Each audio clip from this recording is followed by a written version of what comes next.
आप देख रहे हैं संथाल हूल एक्सप्रेस, शोषण के खिलाफ बुलंद आवाज। आज 2024 को इलेक्शन कमीशन के द्वारा एक पत्र जारी किया गया था, जो प्रेस नोट के रूप में जारी किया गया था, और उसमें बिल्कुल स्पष्ट रूप से ये लिखा गया था कि जन प्रतिनिधित्व अधिनियम 151 के धारा 123 के आधार पर अगर किसी भी राजनीतिक दल के द्वारा ऐसा कोई कार्य किया जाता है या ऐसा कोई प्रलोभन आम मतदाता को दिया जाता है, तो वो जन प्रतिनिधित्व अधिनियम के तहत कानूनन अवैध होगा। और उसी सिलसिले में आज हम लोग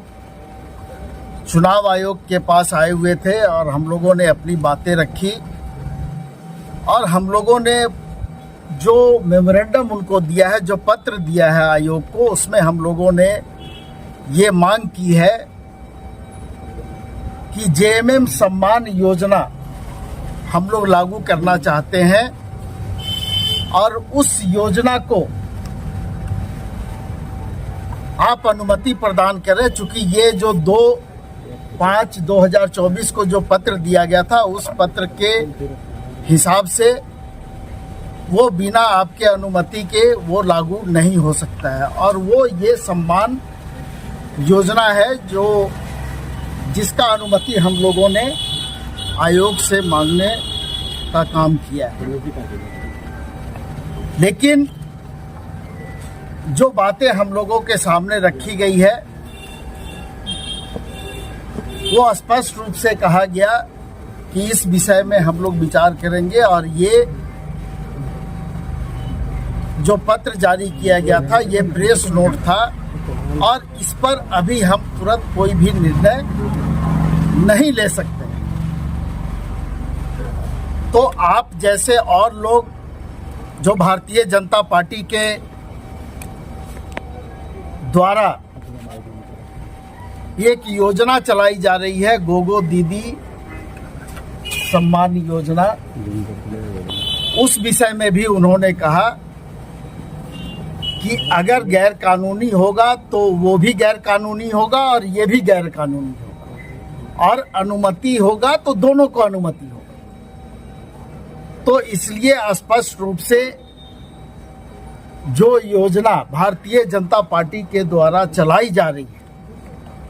और जो फॉर्म हम लोगों के पास उपलब्ध है, उस फॉर्म में आप लोग देखेंगे कि ना उसमें आधार कार्ड का कोई जिक्र किया गया है और ना अकाउंट नंबर का कोई जिक्र किया गया, और ये उनकी योजना है और ये फॉर्म उनके द्वारा निर्गत किया गया है। तो इससे स्पष्ट हो जाता है कि भारतीय जनता पार्टी के द्वारा जो फॉर्म निर्गत किया गया है, और उसमें एक तरह से पार्टी के द्वारा प्रलोभन दिया गया है, वो जन प्रतिनिधित्व अधिनियम के तहत हम लोगों के हिसाब से वो गैर कानूनी है, और लोगों को दिग्भ्रमित करने के लिए इस तरह का कार्यक्रम भारतीय जनता पार्टी के द्वारा चलाया जा रहा है। आम जनता, आम मतदाता को प्रभावित करने के ख्याल से इस तरह की योजनाएं लाई गई है। और जो फॉर्म में स्पष्ट रूप से जो समझ में आता है कि जब किसी का आपके पास अकाउंट नंबर नहीं है, जब किसी का आधार नंबर नहीं है, तो आप आखिर अगर पैसा दे रहे हैं तो किसको दे रहे हैं? तो कहीं ना कहीं ये पूरे राज्य में भ्रम की स्थिति फैलाने वाली है। और हम लोगों ने पहले से ये सम्मान योजना का निर्णय पार्टी के द्वारा हम लोगों ने लिया था और हम लोगों ने इसको अभी जो सामने लाने का काम किया है, ये हमारा काम भी चल रहा था, पार्टी के स्तर पर ये काम चल रहा था, लेकिन इसको सामने लाने का काम हम लोगों ने बिना अनुमति के नहीं लाने का निर्णय लिया था। इसलिए आज हम लोग आयोग के समक्ष आए थे कि आप इस पर अपनी अनुमति दें और उसके बाद फिर हम लोग इसको आगे लागू करें। क्या बोला गया आयोग की तरफ से, क्या बोला गया? नहीं, बहुत स्पष्ट रूप से बोला गया कि हम इस पर, ये जो पत्र आपको इलेक्शन कमीशन के द्वारा 2/5/2024 को जारी किया गया था, उसमें पिछले चुनाव में जो घटनाएं घटी थी उस पर ये आधारित था और सभी जिला दंडाधिकारी को, जिला निर्वाचन पदाधिकारी को